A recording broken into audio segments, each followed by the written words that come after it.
ምንም ቢሆን ደርዬ ምንም ቢሆን ንገረኝ። እኔ እንደምታስቢው ቀላል ነገር አይደለም። በቃ አሁን ደግሞ ትቼዋለሁ። ማኔ የቱ ጋር አሁ ደሬ ሰላም ማሪኝ ማርቲ ማሪኝ እያልክ በተደጋጋሚ ይህን ቃል ትናገረው ነበር። ቆይ ምንድን ነው የተፈጠረው? ለምንድን ነው የማትነግረኝ? እና ባንተ መካከል እኮ ምንም ነገር ሊኖር አይገባም። እኔ እናንተ በሚስጥር እንታማለን እንዴ? ክፈተዋ፣ ችግር የለውም ብለሻት ነው። ናታን ቆንጆ ነው ብያት እና እስካሁን አልሞትሽም? አለሁ እናቴ አለሁ። ፈጣሪ ነው ያተረፈሽ። አንቺ እንደገባሽ ፈንጂ ትረግጫለሽ እንዴ? ይኸውልሽ ኤቢ አይደለም ቆንጆ ነው ብለሻት አጠገቡ ራሱ ቁመሽ ካገኘሽን ስጋሽን ለአሞራ ነው የምትሸጥልሽ። ኧረ እኔ ከዚህ በኋላ አልቀርበውም እንዳትጣይ። ይኸውልሽ ኤቢ ማለት ነው ለዛ በናታን ለመቀባት አትመለስም፣ ትበላሻለች። እንዲህ እንደምታያት እንዳትመስልሽ። ኤቢ ስትናደድ ይኸውልሽ እዚህ ጋር ጥፍር ታበቅላለች። ይህ ጥርሶቿ ደግሞ ትልልቅ የክራንች ምናምን ያበቅላሉ። ማንም አይገላግልሽም። እሷ በጣም ኃይለኛ ነች። ይኸውልሽ ለዛ ሰው አይገላግልሽም። አንቺ ከዚህ ኪችን ሳትወጪ ነፍስሽን ነው የምትልክልሽ። ኧረ እኔ ከዚህ ዋሰብኝ። ይሄኔ እኮ ምግብ ሊሆን ይችላል ወይ ብር ወርቅም ሊሆን ይችላል። ናታን በእናትህ አምጣውና እንየው። እኔ የምለው አንቺ ነሽ ናታን ቆንጆ ምናምን ነገር ስትይ ነበረው? ማ እኔ ለዛ ፈራላልኩ። የአቶ ደረጀ ጭንቀት እየበረታ ነው። የወይዘሮ ማርታ የአእምሮዋ ጥያቄ እየጨመረ መጥቷል። እስከዛሬ ምንም ያልመሰላትን አሁን ላይ ሁኔታዎች እንትን እያሉ መጥቷል። ሰላም ኃላፊነቷን ተወጥታለች። የሚጠበቅባትን ለአቶ ደረጀ ጭንቀቷን አስተላልፋ እሷ ሰላሟን ተቀብላለች። መውለጃዋ ሲደርስ ነገሮችን መቋቋሚያ ካታት ሰላም እንግዲህ ወደ ደረጀ ካስተላለፈች በኋላ እሷ ለመውለድ ከዘመዶቿ ጋር ሄዳለች። የዳጣ የእናትነት ጥያቄ ሰላም የጻፈችው ደብዳቤ በናታን አደራ የተቀመጠው ናታን ለዳጣ ሰጥቷታል። ዳጣ ደብዳቤውን ለማንበብ ደብዳቤውን ከፍታ እናቷን ለማወቅ ጥረት ላይ ነው የምትገኘው። የደረጀ የጭንቀቱ መጠን እየጨመረ ነው። ምክንያቱም የመጀመሪያው በዳጣ ልጅነት ሲጨነቅ ነበረ። ሁለተኛ የሰላም የእርግዝና ጉዳይ ነበረ። እሱም እንግዲህ እንደምታዩት አእምሮውን ነስቶታል። ሶስተኛውን ደግሞ ዳጣ እናቷ ሰላም እንደሆነች ደብዳቤውን ስታነበው ሌላ ሶስተኛ ጭንቀት ይመጣል። ምክንያቱም እንዴት እስከዛሬ አልነገርከኝም? በዛ ላይ ደግሞ በመስማቷ በጣም ከባድ ነው። እንግዲህ ሰላም በእርግጥ እሷም ጭንቀቷ ከእርግዝናው ጋር የመጣ የሆርሞኑ መጨናነቅ ከሆርሞን ለውጥ ጋር ተያይዞ የመጣ ጭንቀት ቢሆንባትም ደረጀን በጭንቀት ላይ ጭንቀት ሶስት ጭንቀት መደመር አልነበረባትም። የመጀመሪያው ልጇን ባለም እንዲታቅ ታላደረከኝ ብላ ልጇን አውቃለች። ልጄን ልንገራ ስትለው እባክሽ ተይ ብሎ አስጠንቅቋታል። ሁለተኛ ያረገዘችው ልጅ እሱ በማያውቀው መልኩ እንግዲህ ልጅ ነው ብላ እንዲረከባት አድርጋለች። አሁን ደግሞ ደብዳቤ ጽፋ ማስቀመጧ በጣም ትልቅ ከባድ ነገር ነው።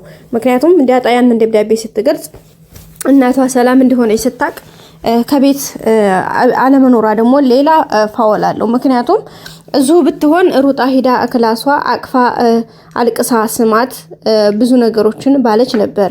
ግን አሁን ዳጣ እና ሰላም እየብቻ ነው ያሉት። ደብዳቤውን የሰጣት ናታን ነው። ደብዳቤው ሲገለጥ ብዙ ሚስጥሮች ይዟል። ይሄ እንግዲህ በጣም ለከፋ ትርምስ ያመጣል ማለት ነው። ሌላው ወይዘሮ ማርታ እንግዲህ በጣም ጥያቄዎቿ እየበረቱባት ነው። ምክንያቱም የደረጀ መጨነቅ ቤተሰቡን ሰላም እንደነሳው አይታችኋል። ሙሉ በሙሉ ከውሃ እስከ ማርታ እስከ ደረጀ ድረስ ሙሉ ቤተሰቡ ተረብሿል። አብጌል ግን ለምንድነው የተጨነቁበት ብላ የተጨነቁበት ጉዳይ ሳይሆን ያስጨነቃቸውን ነገር በማውጣት ለሷ ለማወቅ ጥረት ያደረገች ነው። ሌላ ደግሞ አዲሷ ሰራተኛ መምጣቷ ለአብጌል ሌላ ተኩሳቱ ሆኖባታል። ናታንን ገና ከመምጣቷ በጣም ቆንጅዬ ነው ያምራል የሚለው አስተያየቷ ደግሞ የበለጠ እንድትናደድና ሌላ ሀሳቦች እንድታስብ አድርጓታል። የዳጣና የናታን ፍቅር በአሪፍ መንገድ እየሄደ ነው። ጥሩ ጎዳና ላይ ናቸው። አሪፍ እየተንቀሳቀሱ ነው የሚገኙት። አሪፍ ነው። በጣም አሪፍ የሚባል ጉዳይ ላይ ነው።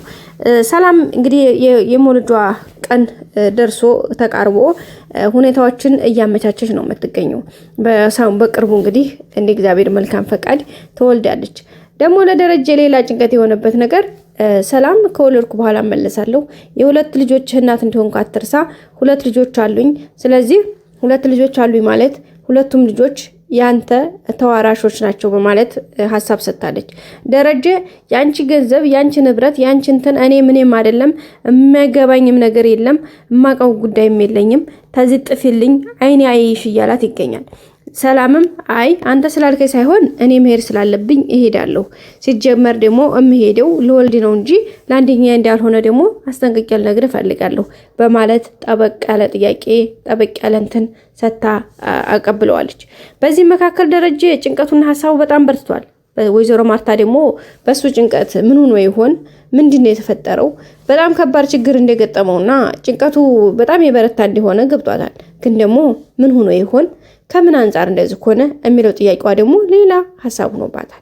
በዚህ መካከል ላይ ቤተሰብ ሁሉ ተተራምሷል። ሰላሙን አጥቷል። ደረጀ ምግብ አይበላም። ምንም ነገር አስቡ እያደረገ አይደለም። ኢቭን እንኳ ባልና ሚስት አንድ ላይ የተኙ ሴት ሚስቱ ጎኑ መሆኗን እየረሳት ነው። ምክንያቱም እንዴት ዋላችሁ እንደራችሁ ራሱ ትቷል። መኪና ሲያሽከረክር በጣም ከመጋጨት ከአንድ ሁለት ሶስት ተርፏል። ምክንያቱም ነገርዮሹ ከአእምሮ በላይ ሆኖበታል። በመጨረሻም እንግዲህ መቼም ሲጨንቀን ወደ አምላካችን መጮኻችን ነውና ቀጥታ ወደ ቤተክርስቲያን በመሄድ ቤተክርስቲያን ሂዶ ነበረ ሲያለቅስ የነበረው ሲያነባ የነበረው። መድኃኔዓለም አንተ እንደ ቸርነትህ እንደ ይቅርታህ እንዲያውን እንዴት ይሄንን በደሌን ይዤ ምን ላደርገው አምላኬ ሆይ ምክንያት ነሻልኝ እያለ እንግዲህ ሲጸልይ የነበረው ጸሎት የእውነት በጣም የሚገርምና ልብን የሚሰብር ነበረ። ምክንያቱም በተጨነቀ ጊዜ ወደ የትም አልሄድም፣ ወደ ቤተ ክርስቲያን ነው። ምክንያቱም ምግብ አቅርበው ምግብ ሊበሉ ከቀረቡ በኋላ በቃ መብላት አልቻለም። የሚገርመው ምግቡን በእጁ ይዞ በቃ ወደ አፉ ለመጉረስ አልቻለም። እንግዲህ ወይዘሮ ማርታ አይተው ነበርና ተክዞ እንግዲህ አንገቱን ደፍቶ ነበር ያለውና ደሬ ምን ሆነህ ነው? ምንድነው እንደዚህ ሆንከው? ምናምን ስትለው አይ ምንም አልሆንኩም በማለት እንግዲህ ምግቡን ቆረሰውን ወደ አፉ ሊለው ያለውን ምግብ ለውሃ አጉርሷት ነው እንግዲህ ቀጥታ ብድግ ብሎ ከማዱ ላይ ተነስቶ ወደ ቤተክርስቲያን ሄደው። ቤተክርስቲያንም ሄደው እንግዲህ ጸሎቱን አድርጎ ፈጣሪውን ተማጽኖ ብዙ ጸሎቶችን ካደረሰ በኋላ መድኃኔዓለም ነገሮችን እንዲያስተካክልለት ከዚህ ጭንቀት እንዲያወጣው ይህንን ፈተና የሚያልፍበትን እግዚአብሔር እንዲረዳው ለኃጢአቱ ፈጣሪ የሚከፍለውን ዋጋ እንትን እንዲለው እግዚአብሔርን የሚያመሰግንበትን ነገ ጧት ይሄ ህይወት የሚስተካከልበትን ማርታ ይሄን ነገር ተቀብላ ወደ ራሷ እንዴት ትቀበለኛለች? ልጆች የተበተኑ ትዳር የፈረሰ ህይወቴ እንዲሁ ባከነ፣ እሷንም ተጫወቅኩባት፣ እንዴት ብዬ አይኗን ሌው እንዴት አርጌ ገለዋል ይቀፈው፣ እንዴት አርጌ አብሬያት ልሁን፣ እንዴት አርጌ ወጥቼ ልግባ እያለ በጣም እንግዲህ የጸሎቱ በጣም ከባድ ነበር ማለት ነው።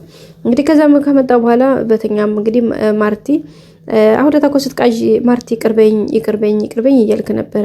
ምንድነው ደረ የተፈጠረውን ለምን አትነግረኝም በማለት እንግዲህ ነግረዋለች። ደረጀም እንግዲህ አይ ማርቲ ምንድነው ምናምን ብሎ እንግዲህ በጣም ደንግጧል። ሌላው ዳጣ እንግዲህ የተሰጣትን ደብዳቤ ናታን የሰጣትን ከናታን ጋር ሆነው ደብዳቤውን በመክፈት ላይ ይገኛሉ። ደብዳቤው እንደ ከሁሉ የጠረጠርኩት እንዳይሆን እያለች ነው ዳጣ። ምን ጠርጥራ ይሆን? እርግጠኛ ነኝ ሰላም እናቷ እንደሆነች የሆነ ነገሯ እየጠረጠረች እንደሆነ ይገባናል። ያን ነገር ለማረጋገጥ ነው። በቀጣይ ክፍል አዲስ ነገር ዘንድ እስከምንመጣ ሰላም ቆዩ።